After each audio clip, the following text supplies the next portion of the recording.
La page 12 du fichier de lecture. Exercice numéro 1. Colorie le début et la fin des phrases d'une même couleur. Donc vous allez devoir prendre 4 couleurs.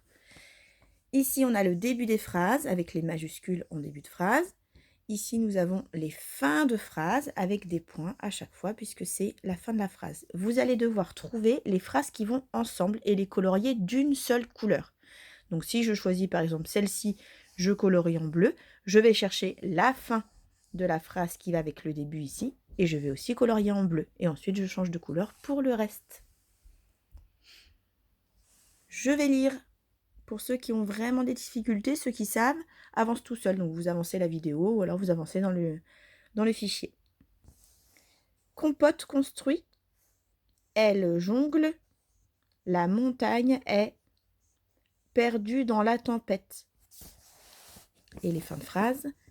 Compote pleure. Alors on a une majuscule ici, c'est pas parce que c'est un début de phrase, c'est parce que c'est un nom. Compote, c'est le nom de la marmotte, donc on lui met une majuscule. Avec les flocons. Une marmotte de neige devenue toute blanche. Exercice numéro 2. Il faut recopier les émotions que ressent Compote au moment de l'histoire. Donc, à ce moment de l'histoire, ce qui correspond à l'illustration.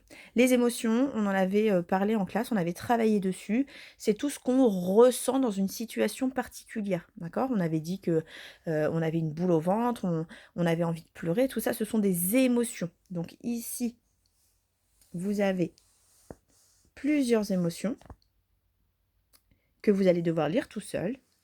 Et vous allez les recopier sur cette petite ligne-là. Voilà, ce qu'elle ressent. Donc, quand elle ne ressent pas cette émotion, on ne fait rien. On le laisse. Pour les plus avancés, vous pouvez faire une phrase. D'accord ? Puisque là, on parle de Compote.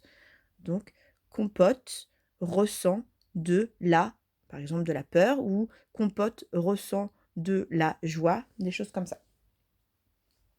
Exercice numéro 3. Colorie le mot marmotte dans la grille, tu le trouveras 5 fois. Donc ça peut être de ce sens-là, de ce sens-là, de ce sens-là, de ce sens-là. À vous de retrouver. Et le dernier exercice, le numéro 4, il faut entourer le mot qui correspond au dessin.